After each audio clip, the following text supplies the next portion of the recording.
the stranger that calls your name. Mara had always been a light sleeper, but the nights she began hearing it, the faintest whisper of her name, were different. At first, it felt like a trick of the wind, the apartment settling.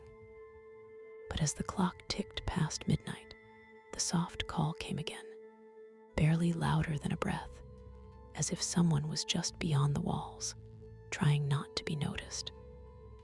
She told herself it was nothing, a product of loneliness and stress, yet the chill that ran down her spine told another story. The next evening, the whisper wasn't just a whisper anymore. It nearly sounded like someone standing right beside her, calling her name in a voice that was almost familiar, a voice that tugged at forgotten corners of her mind. Mara's heart pounded as she scanned the empty room. No one was there, yet the feeling of being watched lingered, heavy and suffocating. Was it a visitor she hadn't noticed? Or something else, something that belonged neither to night nor day?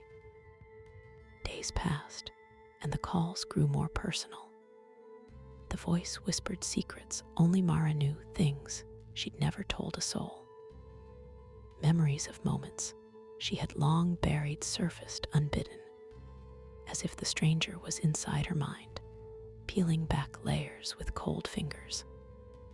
Sleep became sparse and restless, the line between reality and nightmare blurring, until Mara questioned her own sanity. Who was this stranger, and what did it want from her?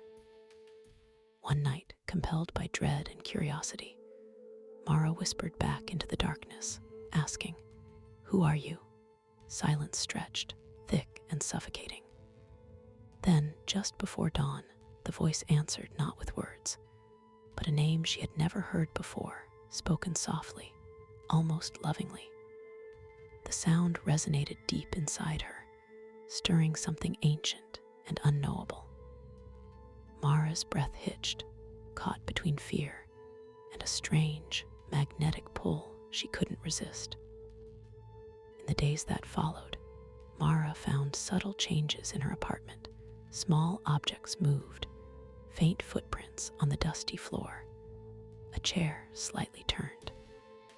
The stranger was no longer just a voice, but a presence that seeped into her world, unseen yet undeniably there.